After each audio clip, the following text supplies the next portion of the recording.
Então vamos para a nossa segunda coluna do dia, Érica. Opa, saneamento.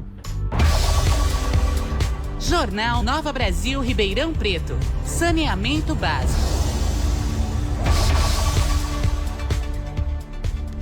Bom dia, Mário Baggio. Tudo bem com você? Bom dia, Mário. Olá, Chico, Érica, Tom, bom dia. Bom dia aos ouvintes aí da Nova Manhã, da Nova Brasil. Então, Mário, semana passada você foi ao Congresso da ABS, né? A Associação Brasileira de Saneamento Básico, que aconteceu em Belo Horizonte, e traz pra gente aí grandes discussões que aconteceram.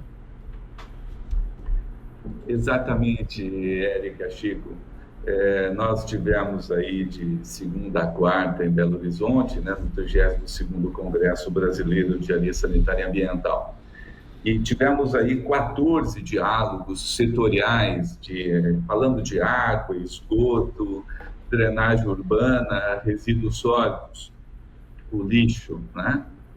Bem, eu trouxe aqui na coluna de hoje 3 diálogos que eu achei interessante, Érica, Chico, que o primeiro deles, né, que me deixou aí bastante desconfortável como sanitarista, que é sobre a universalização de 2033. Né?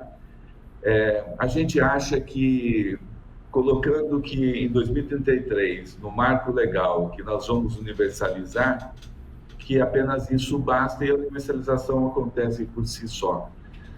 Desgraçadamente, o que nós pudemos perceber, discutindo com 4.000 sanitaristas aí brasileiros, pela primeira vez num evento presencial, que há tempo a gente não fazia, e vimos então que, lamentavelmente, o Brasil está condenado aí a não bater aí as metas do marco legal.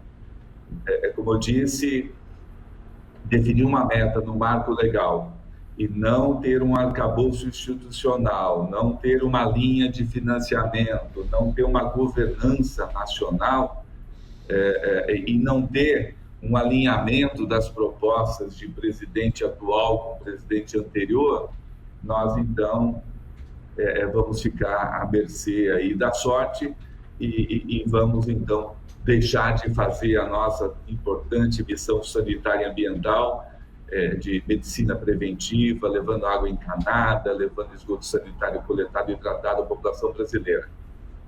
E o diálogo seguinte aí sobre favelas, sobre saneamento rural, aí a gente começa a entender um pouquinho do porquê que a universalização está tão distante, ficando cada dia mais distante de 2033.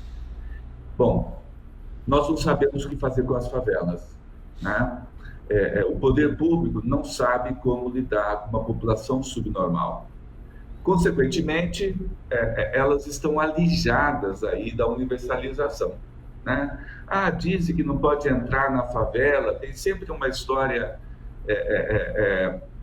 um pouco inverossímil, né? De que não, as favelas são áreas de risco, não se pode entrar, se entrar não pode sair. Bom, então melhor é condená-las ao estado de sanitário ambiental deplorável, né? Bom, estamos falando de 10% da população brasileira, Chico e Érica. Então, elas representam 10% da nossa população. E nós não sabemos ainda, não estamos integrados, a União, o Estado, os municípios, o MP, a magistratura, o legislativo, o judiciário, o executivo não estão alinhados. Estamos condenando a população de favela, 10% da população brasileira, a não ter água potável. E pior, na esteira das favelas, estamos também com a população rural, que no governo passado foi suprimido um artigo do governo anterior, né?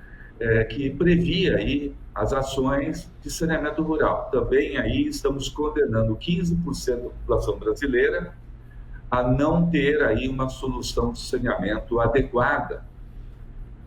Bem, na esteira disso, estamos falando de 25% da população brasileira, a gente não sabe ainda como que vamos resolver Essa foi a triste conclusão desse diálogo setorial aí de água e esgoto sanitário.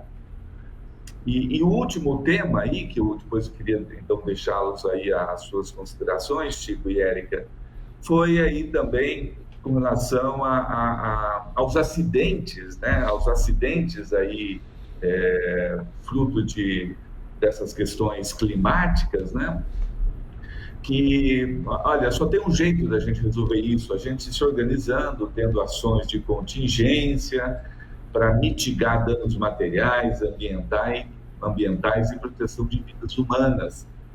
Então, chegamos à conclusão do óbvio, né? Se nós não tivermos, então, nas cidades, nos estados da União, medidas estruturantes aí para mitigarmos, para contingenciarmos essas ações, com planos B, com planos C, a população brasileira vai ficar sofrendo barbaramente aí em momentos de algum acidente ambiental ou de alguma precipitação pluviométrica, como a gente viu aí no litoral norte recentemente. Eu confesso aos amigos aí, aos ouvintes da Rádio Nova Brasil, que como sanitarista voltei aí com gana de trabalhar ainda mais, mas com peso nas costas aí, fruto de falta de políticas públicas no setor do saneamento, que é de vital importância para a saúde pública da população brasileira. Mário, existe algum exemplo, algum estado, alguma política pública na área do saneamento em algum lugar do mundo que tenha olhos e que tenha feito algum projeto, né, na área de saneamento para esse tipo de população, para que o Brasil pudesse tomar como exemplo, entendeu? Alguma coisa, né? Porque a gente fica realmente nos sentindo assim, de mãos atadas. Bom, Érica, o Brasil, né, tem no Ceará, no Paraná, exemplos maravilhosos de saneamento rural, por exemplo, né? Em que, por exemplo, a região aí de Cascavel, Toledo, é uma região aí muito italiana, e essas áreas rurais, essas pequenas populações rurais, criaram as suas comunas, né? E elas, então, se autorregulamentam, as pessoas pagam a conta de água por uma associação local, na forma de escambo e equivalência em produto, em milho, trigo, feijão, arroz, galinha, né? Então, o Ceará também tem exemplos aí maravilhosos de saneamento rural que são muito exitosos. Com relação à favela, né, a gente não dá para ir buscar no primeiro mundo alguma solução para isso, porque é uma questão muito do terceiro mundo. Nem pensei num primeiro mundo, vai que, né? O Egito, por exemplo, tem uma solução. Lamentavelmente ainda não temos, né? Mas porque a questão central é uma questão fundiária, né? E que nós não temos ainda uma compreensão disso. Bom, é uma área invadida, etc., ok, é uma questão fundiária, tem uma posse da terra que é ilegal, e aí a gente condena a população a uma condição sanitária deplorável. Mas, bom, e daí? Então, já houve casos aí, por exemplo, eu digo uma experiência que eu vivi no Paraná, que por iniciativa do governo do estado, a prioridade primeira era o abastecimento, né? Levar água potável a qualquer custo a essas populações subnormais. Bem, e em comum acordo com o Ministério Público, com a magistratura, enfim, bom, a questão fundiária a gente resolve depois, né? Se precisar tirar a população da região, a gente tira, mas até prova o contrário, vamos levar água potável, né? Vamos dar um pouco mais de dignidade e cidadania à população. Eu acho que é um esforço aí que nós temos que fazer. Por exemplo, em São Paulo, se algum engenheiro da Sabesp liberar água para uma favela, ele é denunciado por um processo aí em que ele tem, quando ele assume o cargo dele, ele tem aí já um termo de ajuste de conduta que ele não pode prover água para essas regiões subnormais, sob pena de pagar com o seu CPF por isso. Então, a gente tem mãos para punir, mas não tem mãos aí para poder cumprir uma missão sanitária que as pessoas precisam de água potável, né, 24 horas por dia. Mário, o alerta é muito importante e só para dar o número aqui dessa situação das favelas no Brasil, 10% representam 21 milhões de brasileiros. Ribeirão Preto... Muita coisa, Chico, muita coisa. Ribeirão Preto um pouco, 21, 22 milhões quase, né? Ribeirão Preto com seus 711 mil habitantes tem cerca entre 90 e 100 favelas, uma população estimada entre 45 e 50 mil, 7%, né? Não estamos muito longe da média, considerando que as regiões mais pobres do Brasil é que elevam essa média para 10%, e Ribeirão Preto, uma cidade rica, está muito perto disso, da média, né? 7%. Mário, obrigado pelo comentário, pela análise aí. Até segunda-feira que vem. Mário, muito obrigada, Mário. Um abraço.